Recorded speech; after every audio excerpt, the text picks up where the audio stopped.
a short film, just over 10 minutes, which is often a good sweet spot for films because if they're going to festivals and things, they're not going to want to watch loads of long films. So the shorter the better for short films. But it was about the film was a sort of psychological thriller drama about a man who, while grieving the death of his wife, develops a mental illness, a real mental illness called clinical lycanthropy, Mm. which is where the person, it's often connected to schizophrenia, and the person believes they can become an animal, most commonly dogs, hence lycanthropy. But my guy thought he could be a cat. So it was this sort of uh, quite grotesque story of, and but very sad, of a man kind of living in squalor and getting worse, and the effects that that has on his relationships with his family.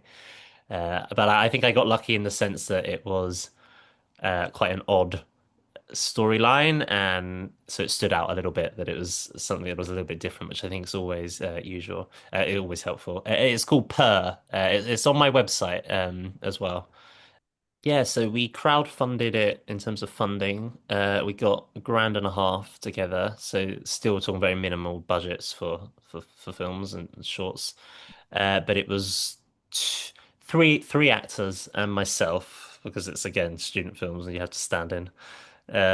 So I had a non-speaking role, and uh, took part. But it was the one actor was in the majority of it, and then there was two scenes with a female actor playing his wife, and then there was the son, um, and I was playing the son's partner in that. So there was four characters, three actors, and myself, and a rubber baby doll.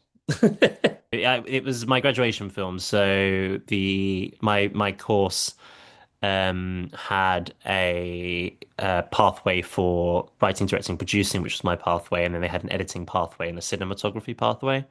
So it was split up into quite a nice section where every production had like a cinematographer, editor, Mm. and then us. Um, but no, it was good, and it was very much like all short films in particular, particularly student ones, all hands on deck. Like I remember making the cat food tins, and making up this horrible concoction of cat food that was edible, but it wasn't tasty for humans. And the poor actor had to sit on the floor, uh, eating out of a tin of like it was like a mixture of jelly and beans and things, and food dye. It's horrific.